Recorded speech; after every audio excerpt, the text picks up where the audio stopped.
Hi guys, நான் எதுக்கு இந்த வீடியோ போடுறேன்னா, ரீசெண்ட் டைம்ஸில் வந்து கரண்ட் வந்து ரொம்ப கட் ஆகிட்டே இருக்குது. நிறைய ஏரியாவில் நிறைய பிரச்சனை போயிருக்கு. ஆனால் என்னென்னா, பிரச்சனையில்லா காரணம் திமுக தான் நிறைய பேர் சொல்கிறானுங்க. திமுக தான் காரணம்னாலாம் ஆட்சியில் இருக்குது நீங்களா? நல்லா புரிஞ்சுக்கோங்க. ஆட்சியில் இருக்குது நீங்கள். நிர்வாகம் வந்து உங்களோட கண்ட்ரோலில் தான் இருக்குது.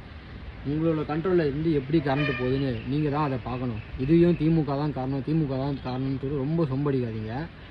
முக்கியமாக ஒன்று, நேற்று எங்கள் வீட்டான கரண்ட் போச்சு.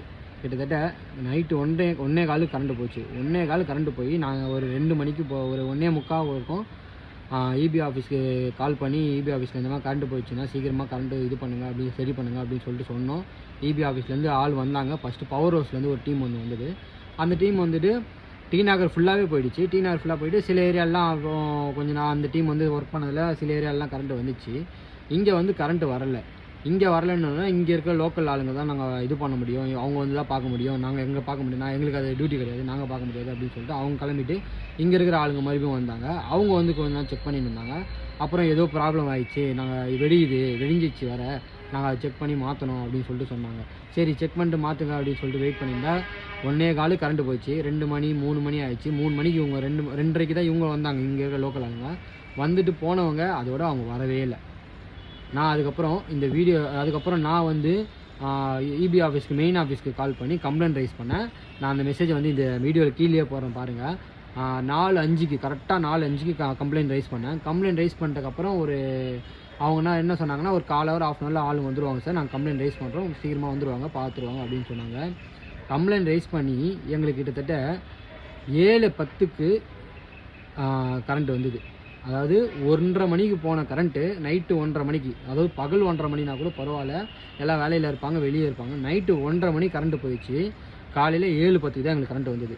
கிட்டத்தட்ட 6 மணி நேரம் எல்லோரும் காலையில் ஆஃபீஸ் போகிறவங்க இருக்காங்க, குழந்தைங்க வீட்டில் நிறைய பேர் இருக்குது. இங்கே நிறைய பேர் பார்த்தா எங்கள் ஆப்போசிட் வீட்டாண்ட வந்து 6 மாதம் குழந்தைங்க 2 வீட்டில் இருந்தது. பாவம், அவங்க நைட்டு ஃபுல்லாக விசிறின்னு தான் இருந்தாங்க. ஆனால் வந்து 6 மணி நேரம் 7 மணி நேரம் கரண்ட் இல்லையா வந்தது. எனக்கு வந்து மெசேஜ் வந்தது கம்ப்ளீட்டட் அப்படின்னு சொல்லிட்டு 9 மணிக்கு வந்தது. நான் அந்த மெசேஜ் இந்த வீடியோலேயே வந்து கீழே போடுறேன். 9 மணிக்கு வந்தது. நான் வந்து ஆதவஜன் மாதிரி போய் நான் சொல்லிக்க மாட்டேன். 7 மணிக்கு கரண்ட் வந்துச்சு. பட் ஆனால் கம்ப்ளீட்டட் மெசேஜ் 9 மணிக்கு வந்தது. எதனால் இதுக்கு நான் இந்த வீடியோ மெயினாக போடுறேன்னா, இன்றைக்கும் எங்கள் வீட்டில் வந்து கரண்ட் போயிடுச்சு. காலையில் ஒரு 1 hour போயிடுச்சு. ஒரு பேஸ் போயிடுச்சுன்னு நினைக்கிறேன். ஒரு பேஸ் மட்டும் தான் போயிருக்கான். ஸோ அதனால் எனக்கு அது தெரியாது. அப்புறமா வெளியே வந்து பார்த்துக்கப்புறம் தான் சொல்கிறாங்க, ஒரு பேஸ் தான் போயிருக்கு, எல்லாருக்கெல்லாம் போகல அப்படின்னு சொல்கிறாங்க. சம்மர் டைமில் ப்ராப்ளம் வரதான் செய்யும், பிரச்சனை வரதான் செய்யும். தயவு செஞ்சு தமிழ்நாடு அரசு, உங்கள் கையில் தான் பவர் இருக்குது, உங்கள் கையில் தான் கண்ட்ரோல் இருக்குது. அப்புறம் முக்கியமாக சிடிஆர் நிர்மல்குமார், அப்படி சொன்னால் அவருக்கு கோவம் வரும்.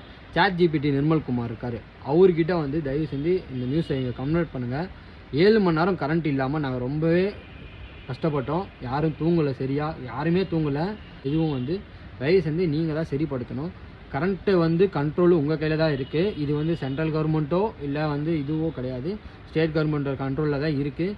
இந்த மின்சாரத்துறை அமைச்சர் அவருக்கு சிடிஆர் சொன்னாலே கோவம் வரும். ChatGPT நிர்மல்குமாரை வந்து தயவு செஞ்சு இந்த விஷயத்த சீக்கிரமாக வந்து ஆக்ஷன் எடுத்து நடத்துங்க. அங்கங்கே ரொம்பவே கரண்ட் கட் ஆகுது. சீக்கிரமாக இதுக்கு ஒரு தீர்வு காணுங்க.